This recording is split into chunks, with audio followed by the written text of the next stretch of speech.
Baik, bismillahirrahmanirrahim. Assalamualaikum warahmatullahi wabarakatuh. Perkenalkan, nama saya Muhammad Alfarul, NIM 7000119031 dari Angkatan 2019 Pendidikan Dr. Uinam. Adapun video ini saya buat adalah untuk menjelaskan ringkasan dalam bentuk problem tree terkait asidosis metabolik.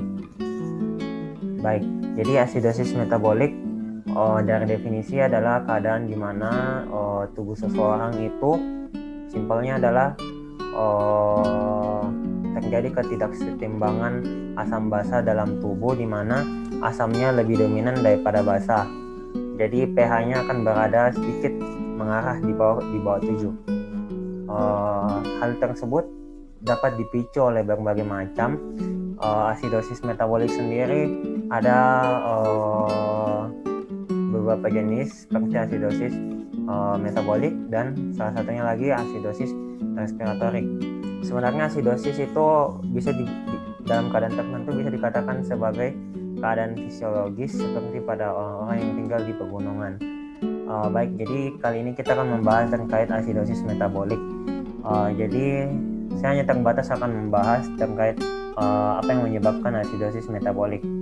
Banyak hal yang dapat bisa menyebabkan asidosis metabolik. Di sini yang saya buat ada 5 hal. Yang pertama kita mulai dari yang paling kiri. Jadi di sini ada makanan yang bersifat asam.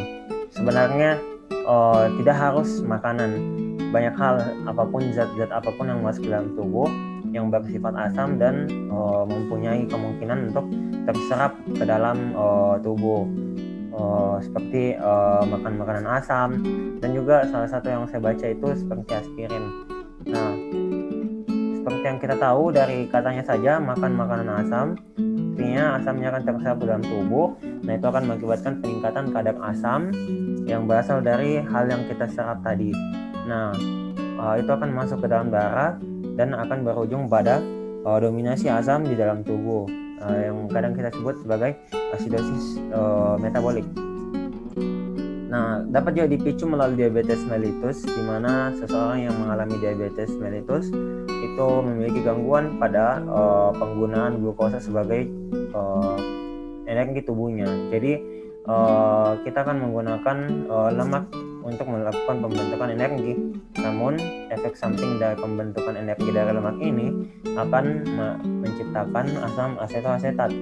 Nah, dimana kalau terlalu banyak pembentukan energi dari lemak, maka asam asetoasetat juga akan meningkat yang berujung pada pertambahan asam lagi dalam tubuh. Nah, itu akan memicu lagi terjadinya asidosis metabolik. Diare juga dapat mengakibatkan asidosis metabolik, di mana kita tahu orang yang diare memiliki tendensi atau kecenderungan untuk sering melakukan buang air besar, tapi dalam bentuk cair yang agak cair. Nah, kebanyakan dari pengeluaran buang air besar ini dapat memicu banyaknya terkeluar. Tentu saja kita akan memicu banyaknya pengeluaran isi dari usus tersebut, di mana bikarbonat sendiri banyak didapatkan pada usus. Nah, kalau terlalu banyak yang dikeluarkan, otomatis bikarbonatnya juga akan menurun. Nah, sehingga yang tadinya seimbang antara asam dan basa, karena bikarbonatnya banyak dibuang, nah makanya akan mengakibatkan dominasi asam kembali dalam tubuh. Nah, gangguan ginjal juga dapat memicu, di mana apabila tidak terbentuk NH3 dan fosfat, di mana kedua zat ini tuh, kedua senyawa ini memiliki fungsi untuk sebagai buffer, mempertahankan kesetimbangan asam basa dalam tubuh, di mana kalau ion H+ kebanyakan itu banyak cara untuk membuangnya melalui udara, pernafasan, dan salah satunya adalah melalui penggabungannya dengan NH3, di mana NH3 tambah H+ akan menjadi NH4. Nah, NH4 gampang dibuang melalui urin karena permeabilitas dinding pada tubulus ginjal itu tidak permeable untuk NH4. Jadi NH4 akan ikut saja dengan aliran urin untuk dikeluarkan. Begitu pula halnya sama dengan fosfat. Nah, hal ini akan memicu kalau tidak ada NH3 dan fosfat, nah ion H+ akan susah untuk dibuang. Jadi kayak ceritanya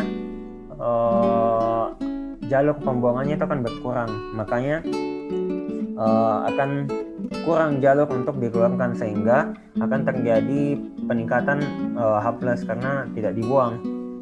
Karena kan setiap metabolisme yang terjadi dalam tubuh itu akan mengakibatkan pelepasan dari H+. Nah, itu akan memicu akumulasi ion H+ dalam darah, di mana kita tahu H+ ini akan memicu terjadinya dominasi asam. Juga yang paling terakhir adalah memuntahkan makanan. Sebenarnya memuntahkan makanan itu lebih ke alkalosis, di mana kalau kita melakukan memuntahkan makanan, itu asam dari lambung juga ada kemungkinan untuk keluar. Cuman makanan yang dari usus juga memiliki kemungkinan untuk dikeluarkan kalau muntahnya itu yang berlebihan. Nah, itu juga akan memicu pengeluaran dari bikarbonat tadi sehingga dominasi asam akan terjadi kembali. Nah, semua dari yang tadi ini itu memicu dominasi asam dalam tubuh, di mana kita seringnya mengatakan ini sebagai kasus asidosis metabolik, di mana nanti ini memiliki banyak efek terhadap tubuh sistemik. Dan juga sebenarnya ini dapat diimbangi oleh mekanisme penyeimbang dari tubuh sendiri, cuman dalam keadaan tertentu seperti pada gagal ginjal dan juga diabetes mellitus itu dapat mengakibatkan hal yang parah terhadap asidosis metabolik ini. Mungkin sekian penjelasan saya mengambil dari Guyton, dari IPD juga, dan juga sebenarnya ada dari Sherwood. Mungkin sekian. Assalamualaikum warahmatullahi wabarakatuh.